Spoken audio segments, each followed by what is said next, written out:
Hello दोस्तों, जैसा कि आप जानते हैं वन शॉट चल रहा है ह्यूमन रिप्रोडक्टिव सिस्टम का। कह सकते हैं वो न्यू चैप्टर था ह्यूमन रिप्रोडक्शन।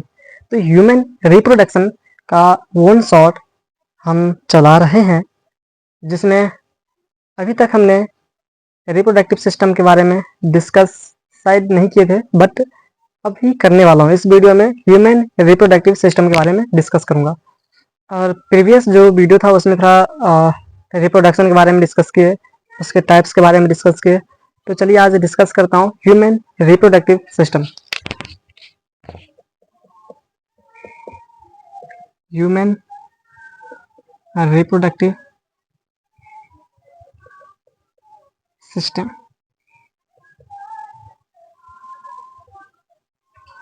जैसा कि आप जानते हैं कि ह्यूमन के दो कैटेगरी हैं। वैसे रियलिटी में 3 कैटेगरी हैं, बट इस चैप्टर्स में 2 कैटेगरी के बारे में डिस्कस किया गया है। तो हम भी 2 कैटेगरी के बारे में डिस्कस करेंगे, जिसमें फर्स्ट कैटेगरी होता है मेल, सेकंड कैटेगरी होता है फीमेल। अगर हम मेल कैटेगरी की बात करूं तो मेल में 2 तरह का रिप्रोडक्टिव सिस्टम है, एक प्राइमरी रिप्रोडक्टिव सिस्टम और एक secondary reproductive system. Primary reproductive system ऐसे होते हैं जिसमें अगर मेल की बात करूं तो मेल में प्राइमरी रिप्रोडक्टिव सिस्टम टेस्टिस होंगे, क्योंकि टेस्टिस जो है स्पर्म का फॉर्मेशन करता है। तो मेल में जो प्राइमरी रिप्रोडक्टिव सिस्टम है वो यहाँ पे लिख देता हूँ। यहाँ पे पहला आ जाएगा primary reproductive system. Reproductive system same यहाँ पर भी क्या आ जाएगा, प्राइमरी रिप्रोडक्टिव सिस्टम।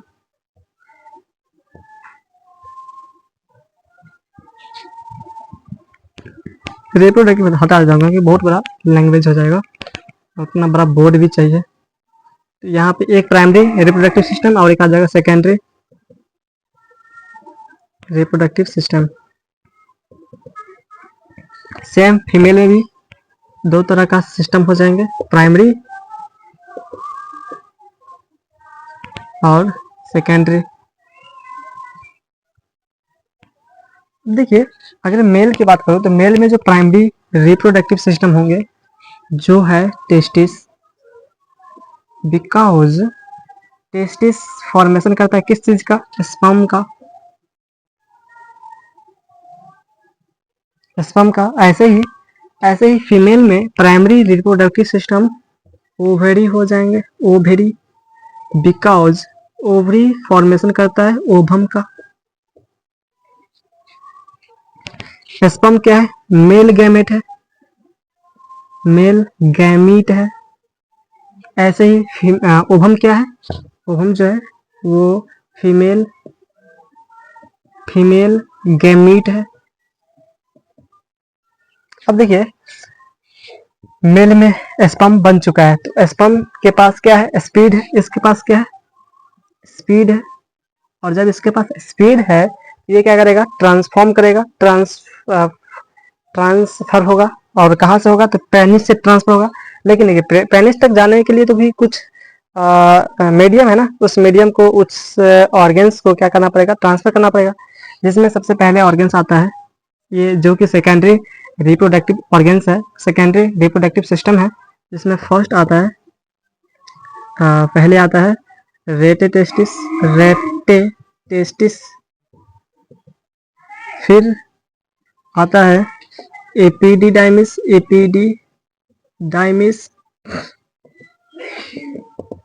फिर आता है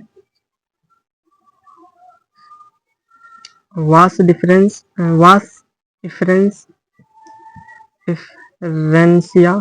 इफरेंसिया, फिर आता है वास डिफरेंस, स्ट्रक्चर दिखाऊंगा मालूम चल जाएगा। फिर आता है सीमाइनल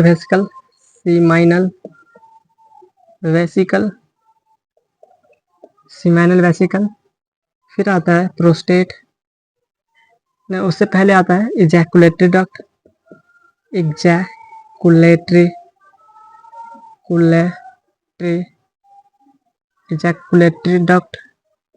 फिर आता है प्रोस्टेट, और लास्ट में कह सकता हूँ पहले आता है बल्वा और लास्ट आता है पेनिस। अब ये पेनिस जो है वो एंड पोर्शन है। ये क्या है? पेनिस क्या है? End portion, end portion of male, of male organ. Penis क्या है? End portion of male gamete. Male gamete का एंड पोर्शन है, यहीं से स्पर्म निकलेगा और फीमेल के ओवरी में जाएगा या फिर फीमेल के यूट्रस में जाएगा या ओविडक्ट में जाएगा। तो ये हो गया आपका male reproductive system complete. Female reproductive system की बात करूँ, प्राइमरी हो गया ओवरी जो ओवम को फॉर्मेशन करेगा। तो ये क्या है? फीमेल गैमिट है। ओवम क्या है? फीमेल गैमिट है। अब फीमेल गैमिट का भी कुछ डायरेक्शन चाहिए, क्योंकि उसको भी तो ओविडक्ट तक जाना है ना, फैलोपियन ट्यूब तक जाना है ट्रांसफर होने के लिए। किससे? मेल गैमेट से, दैट इज स्पर्म से। तो उसके लिए भी कुछ डायरेक्शन है, कुछ ऑर्गेन्स हैं। जैसे कि सबसे पहले ओवम बनने के बाद कहाँ से निकलेगा? ओवरी से निकलेगा और वो जाएगा फिम्बरी के पास। फिम्बरी, फिम्बरी के पास जाएगा। फिर फिम्बरी से ओस्टिया के पास, फिर ओस्टिया से इनफंडिबुलम, इनफंडिबुलम, और इनफंडिबुलम से फेलोपियन, इनफंडिबुलम से ओविडक्ट, जिसको हम एम्पुला बोलेंगे, एम्पुला, और एम्पुला को हम ओविडक्ट बोलते हैं, ओविडक्ट। फिर इसके बाद जाएगा स्टेमस, स्टेमस, स्टेमस जो है ना फेलोपियन ट्यूब का लास्ट पोर्शन है, और यहाँ से यूट्रस स्टार्ट हो जाता है। तो जैसे स्टेमस में आएंगे तो स्टेमस के बाद चला जाएगा यूट्रस के, सबसे पहले आएगा यूट्रस के इंडोमेटेरियम में, इंडोमेटेरियम।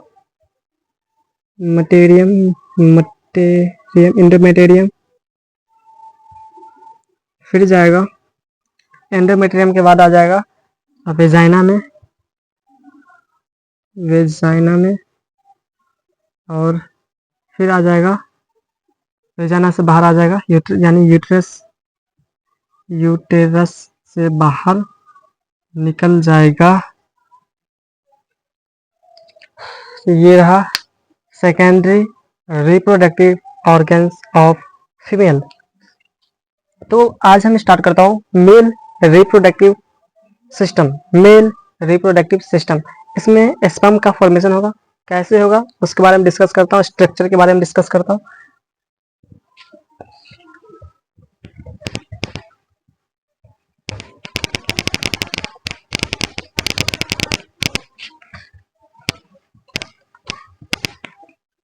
अब हम बात करूंगा मेल रिप्रोडक्टिव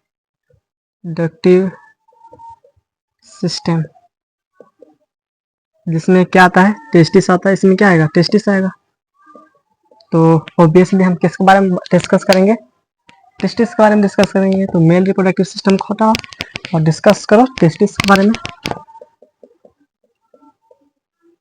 टेस्टिस, अब देखिए, अगर टेस्टिस के बारे में कुछ कहूँ तो सबसे पहला बात, इसका ओरिजिन कहाँ हुआ है? टेस्टिस का ओरिजिन जो है ना पेल्विन कैविटी में हुआ है, और रहता क्या है? एब्डोमिनल कैविटी में। ये इसका फॉर्मेशन की बात करूँ तो इसका फॉर्मेशन हुआ है एब्डोमिनल कैविटी में। बट ये एब्डोमिनल कैविटी में रहता नहीं है। During pregnancy, during parturition, testis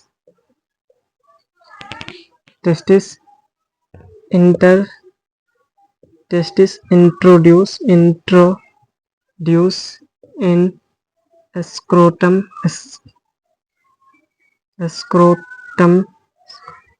scrotum by by inguinal canal, inguinal canal.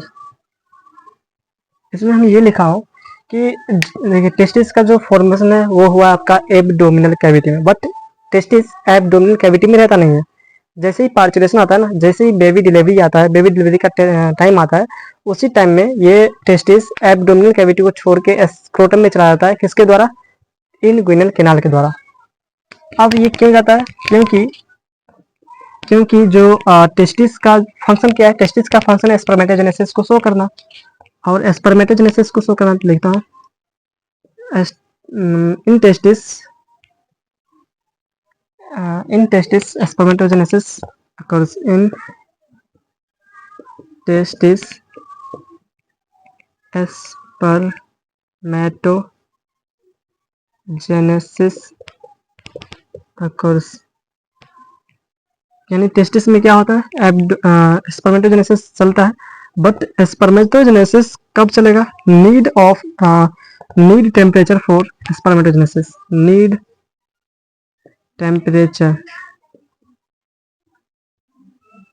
Temperature for spermatogenesis, और वो है स्पर्मेटोजेनेसिस के टेम्परेचर, यानी स्पर्मेटोजेनेसिस को टेम्परेचर नीड चाहिए कितना?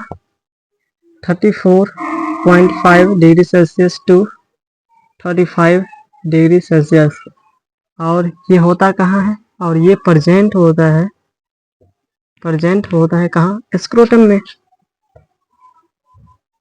स्क्रोटम में। इसीलिए टेस्टिस जो है वो एब्डोमिनल कैविटी को छोड़ के स्क्रोटम में चला जाता है, क्योंकि स्क्रोटम का टेम्परेचर कितना है? 34.5 टू 35 डिग्री सेल्सियस टेम्परेचर है, और इसको सफिशियंट है इस स्पर्मेटोजेनेसिस को शो करने के लिए।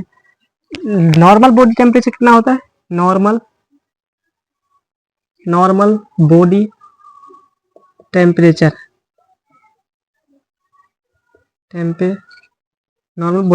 कितना है? 37 डिग्री सेल्सियस। और ये एब्डोमिनल कैविटी कहाँ होता है नॉर्मल बॉडी टेम्परेचर में? एब्डोमिनल कैविटी कहाँ होता है? नॉर्मल बॉडी टेम्परेचर में। इसीलिए जो स्पर्मेटोजेनेसिस है, इसीलिए स्पर्मेटोजेनेसिस इसमें हो नहीं सकता है, प्रोसेस इसमें नहीं चलेगा।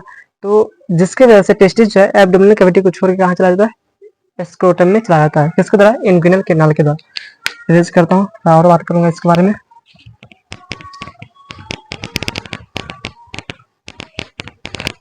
नोट करते रहिए, वन शॉट है, स्पीड चलेगा।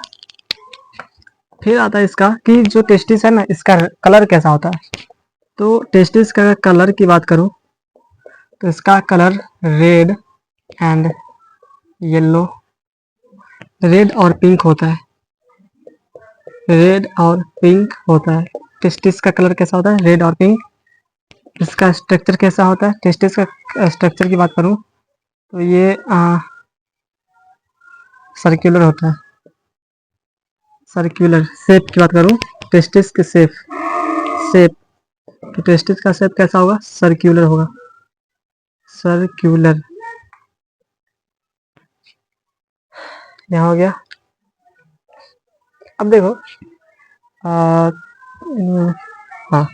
अब बात करता हूँ किसी केस में टेस्टिस जो है ना वो स्क्रोटम में नहीं पहुंच पाता है, कुछ वजह से टेस्टिस स्क्रोटम में नहीं पहुंच पाता है, जिसके लिए हमें टेस्टिस को काट के निकालना पड़ता है। अगर टेस्टिस को काटूं तो टेस्टिस को कट करने की प्रक्रिया को कैस्ट्रेशन कहा जाता है।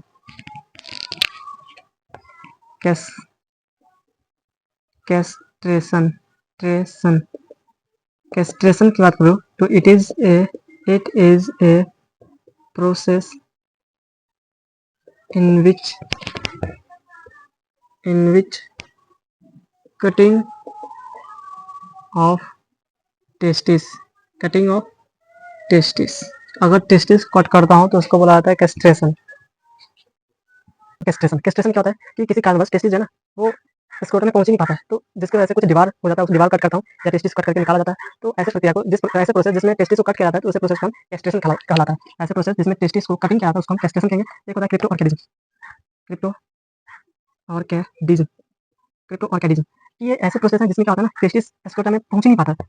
It is a process in which prestige do not do not introduce do not introduce do not introduce do not introduce in scrotum called crypto और कैडिज, क्रिप्टो और कैडिज।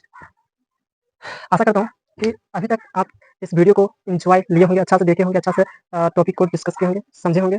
और अगर वीडियो आपको अच्छा लगा होगा, अगर आपका कॉन्सेप्ट क्लियर हुआ होगा, तो एक आग्रह है, वीडियो को लाइक शेयर कमेंट कीजिएगा। और कमेंट में कोई क्वेरी हो तो अच्छा से कमेंट कीजिए ताकि मैं उस क्वेश्चन को आपको सॉल्व कर पाऊँ। मिलते हैं अपने नेक्स्ट वीडियो में, तब तक के लिए टिल देन बाय बाय।